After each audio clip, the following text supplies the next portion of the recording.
Blackstone Audiobooks presents Susanna Wesley by McReynolds. Introduction.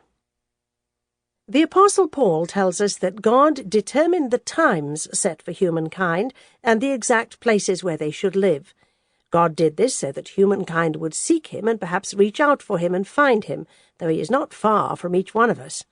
Acts 17:26-27. To reach out to God and find him is exactly what Susanna Wesley did.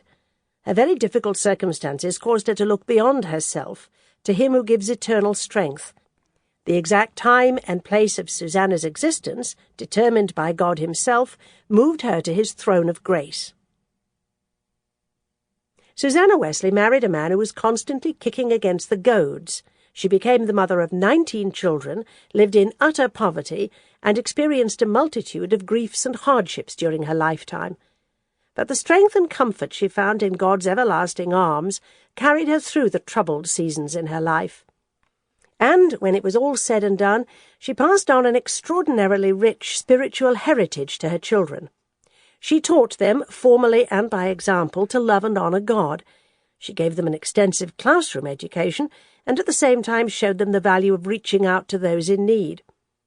The children watched their mother turn her worst enemies into friends of God. Susanna Wesley had an especially strong impact on her two famous sons, John and Charles Wesley. Throughout their ministry careers, they repeatedly turned to their mother for advice concerning spiritual matters. In fact, the revival that took place in England and America as a result of John's and Charles's preaching ministry was to a large extent fueled by their mother's teachings. Many of Susanna's teachings have been preserved in her written manuals and in her letters to her children. Because of this, we have the awesome privilege of becoming intimately acquainted with her. It is our prayer that you will learn from this woman the value of a steadfast, undaunted faith in God. Chapter 1. Susanna's Early Years.